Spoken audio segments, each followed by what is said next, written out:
Hello, friends. How are you all? And after a beautiful day, I have gotten some courage to read this book, The Intelligent Investor by Benjamin Graham. And I would like to read this book. Come on, man.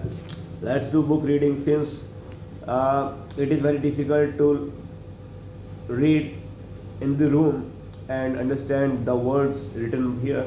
So let us why not make videos also and do the reading also and have some knowledge about this what is called in the investment. I don't know. I do not have any capital but I have books. I do not have a lot of capital but it's better we have a lot of books which will help us to make something beneficial for the life. Come on. So I was on the page number 8. The art on page number 9. What this book expects to accomplish. We shall therefore present in some detail a positive program for common stock in investment. Oh, I remember that I am reading very fast, so I would be reading slow. Part of which is within the purview of both classes of investors, and part is intended mainly for the enterprising group. Strangely enough, now we go with main line. The reason for this seemingly outmoded counsel is both practical and psychological. Experience has taught us that while there are many good growth companies worth several times net assets, the buyers of such shares will be too dependent on the vagaries and fluctuation of the stock market. By contrast, the investor in shares say of public utility companies at about their net asset value can always net asset value. It's like this. This better this way, right? The book must be coming. The reason for this say come on the investor in shares say of the public stock market by public utility companies at about their net asset value can always consider himself the owner of an interest in sound and expanding businesses acquired at a rational price, regardless of what the stock market must say to the contrary.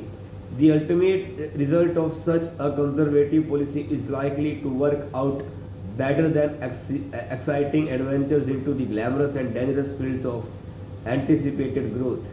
The art of investment has one characteristic that is not generally appreciated.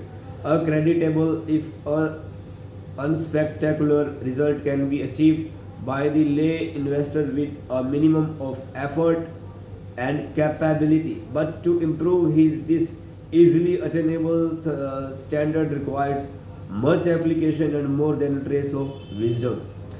If you merely try to bring just a little extra knowledge and cleverness to bear upon your investment program, instead of realizing a little better than normal results, you may well find that you have done worse.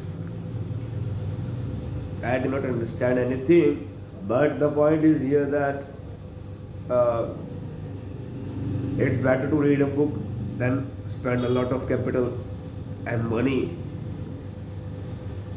in the practical things. It's better for us to be a student to the great teachers who have written great books. And since anyone by just buying and holding a representative list can equal the performance of the market averages, it would seem a comparatively simple matter to beat the averages.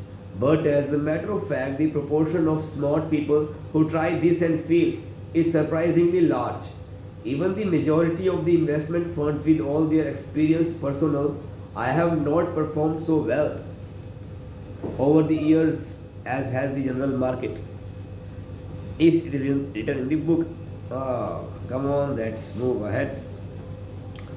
Commentary on the introduction, page number 12. If you have built castles in the air, you need to work not to be lost. That is where they should be. Now put the foundations under them. It is written. It was given by Henry David Thoreau Walden. I don't know him, but I do respect him. A great writer, a great man with words. His words are written on this book, the Henry David Thoreau. So it means that he must be some reputable man. Notice that Graham announces from the start that this book will not tell you how to beat the market. No truthful book can. Instead, this book will teach you three powerful lessons. How you can minimize the odds of suffering irreversible losses. How you can maximize the chances of achieving sustainable gains. How you can control the self-defeating behavior that keeps most investors from reaching their full potential. Back in the boom years of the late 1990s, when technology stocks seemed to be doubling in value every day, the notion that you could lose almost all your money seemed absurd. But by the end of 2002, many of the dot-com and telecom stocks had lost 95% of their value or more. Once you lose 95% of your money, you have to gain 1900% just to get back to where you started. Taking a foolish risk can put you so deep in the hole that it's virtually impossible to get out. That's why Graham constantly emphasizes the importance of avoiding losses, not just in chapter 6, 14, and 20, but in the threads of warning that he has woven throughout his entire text. But no matter how careful you are, the price of your investments will go down from time to time. While no one can eliminate the risk, Graham will show you how to manage it and how to get your fears under control. Are you an intelligent investor? Now let's answer a vitally important question. What exactly does Graham means by an intelligent investor?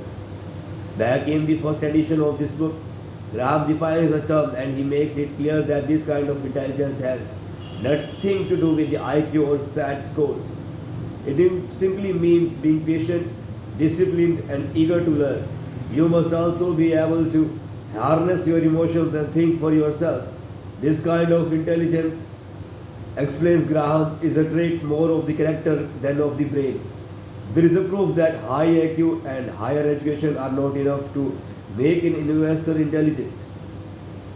It's bad this way. I'm not a very person with high IQ, no IIT, no IIM, just a common college graduate. Though it is very well written. There is a proof that high IQ and higher education are not enough to make an investor intelligent. In 1998, Long-Term Capital Management LP, a hedge fund run by a battalion of mathematicians, computer scientists, and two Nobel Prize winning economists, lost more than $2 billion in a matter of weeks on a huge bet that the bond market would return to normal. But the bond market kept right on becoming more and more abnormal, and LTCM had borrowed so much money that its collapse nearly capsized the global financial system. And back in the spring of 1720, Sir Isaac Newton owned shares in the South Asia Company, the hottest stock in England. Sensing that the market was getting out of hand, the great physicist muttered that he could calculate the motion of heavenly bodies, but not the madness of the people. Newton dubbed his South Sea shares, pocketing 100% profit totaling 7,000 euros. But just months later, swept up in a wild enthusiasm of the market, Newton jumped back in at much higher end and lost 20,000 euros and more than $3 million in today's money. But for the rest of his life, he forbade anyone to speak the word South Sea in his presence. That the things that are written in this bottom of the page. The Benjamin Graham, the intelligent investor, a hedge fund is a pool of money largely unregulated by the government, invested progressively for wealthy clients. For a superb telling of the LTCM story, see Roger Levinson, When Genius Failed. Jones Carwood, South Sea Bubble. Carset Press, London, 1960, page 131, 199. Also see harvardmagazine.com issues. Okay. Sir Isaac Newton was one of the most intelligent people who ever lived, as most of us would define intelligence. But in Graham's term, Newton was far from an intelligent investor. By letting the roar of the crowd override his own judgment, the world's greatest scientist acted like a fool. In short, if you have failed in investing so far, it's not because you are stupid, it's because, like Sir Isaac Newton, you have not developed the emotional discipline that successful investing requires. In chapter 8, Graham describes how to enhance your intelligence by harnessing your emotions and refusing to stoop to the market's level of irrationality. There you can master his lesson that being an intelligent investor is more of a matter of the character than brain. A Chronicle of Calamity. I am so much thankful to the writer that he uplifted my morale, since I really thought that I did not study well and did not do calculations, and I'm not very good at maths and accounting. I won't be able to do this thing. But no man, we can do it. It's nice. A Chronicle of Calamity. Now let's take a moment to look at some of the major financial developments of the past few years. Worst market crash since the Great Depression, with the US stocks losing 50.2% of their value, or 7.4 trillion between March 2000 and October 2002. Far deeper drops in the share prices of the hottest companies of 1990s, including AOL, Cisco, JDS, Uniface. Okay, these are the things I am able to read today. I am unable to understand more of the things. Now let us flip random page. I am at the 174 page. Special situation or workouts. Not so long ago, this was a field which could almost guarantee an attractive rate of return to those who knew their way around in it. I can simply say it is such a vast thing to understand that I can only respect and read it and use this YouTube as a medium for practicing my art of speech and enjoying my life, enjoying the failures and the happiness and the solitude I have got by God's virtue.